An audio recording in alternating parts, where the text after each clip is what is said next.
Bonjour à tous, c'est Rudy. Aujourd'hui tuto création web et je vous montre comment est-ce qu'on va faire des divs penchés. Alors des divs penchés, juste les bords penchés, hein, pas le texte, hein, parce que sinon c'est pas pratique. Hein.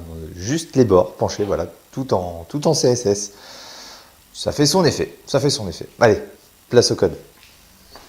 On se retrouve derrière l'écran, derrière le clavier, et comme d'habitude, on commence par jeter un petit coup d'œil à ce que l'on va réaliser. Donc voilà l'objectif, une page avec des divs qui ont des bords penchés, et ceci entièrement en CSS, pas d'image de fond de division. Alors, on commence par le début. On commence par réaliser une div que l'on va appeler penchée. Voilà, une div penchée. Dans cette div penchée, je vais mettre une autre div que je vais appeler penche contenu. Et dedans, eh bien, je vais aller y mettre du contenu. Hop, un petit lorem ipsum. C'est un texte en latin qui veut pas dire grand chose. On cherche pas trop. C'est histoire d'avoir du remplissage.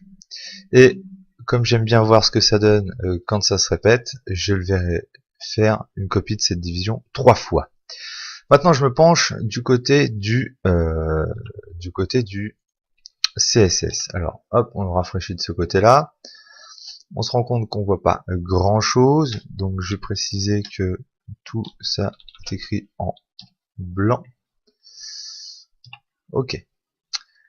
Commençons par penche, notre div penche.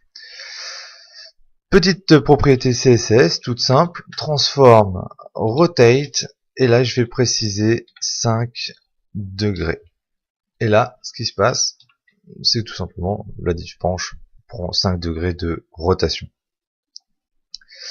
Pour y voir un petit peu plus ce qui se passe, je vais préciser que penche et ce, pas tout le temps, c'est-à-dire even 1 sur 2. Ce que je vais faire, c'est avoir un background color en bleu, par exemple. Donc je vais récupérer mon code couleur que j'ai prévu pour le tuto. Et je rafraîchis. Voilà. Donc là, on voit bien ce qui se passe. 1 sur 2, on a du bleu. Ok. Bon, c'est pas terrible et surtout le texte est penché. Donc ce que je vais faire, c'est que je vais prendre la div penche contenu et je vais lui appliquer un transform rotate qui va valoir exactement l'inverse de la rotation du parent. C'est-à-dire que comme j'ai mis 5 degrés de rotation dans un sens, si je mets moins 5 dans l'autre, eh bien je vais revenir à plat. Voilà, c'est ce qui se passe. Bon. Là, on n'est pas encore terrible, hein, puisque ce qui se passe, c'est que notre texte il dépasse complètement. Donc ce que je vais faire, c'est que je vais prendre ma div penche et je vais lui mettre un padding, par exemple, de 80 pixels, quelque chose d'assez large, pour faire en sorte que on rentre dedans. Histoire d'être un petit peu plus clair, je vais mettre un text align center.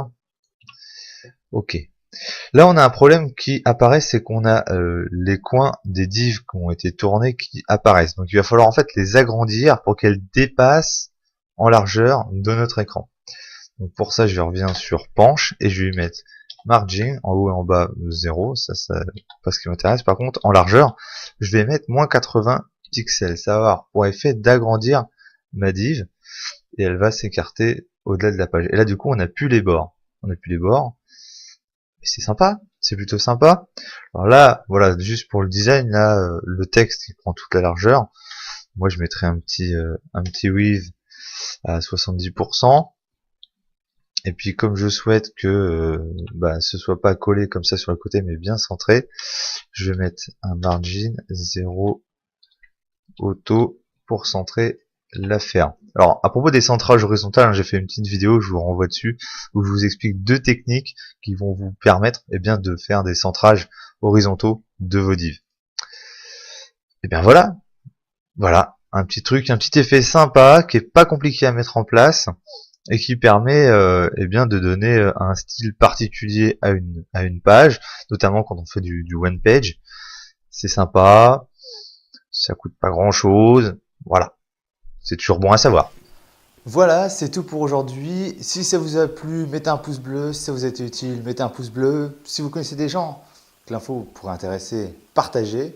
Quant à moi, je vous dis à bientôt pour de nouveaux tutos 2D, 3D, web. Bye bye.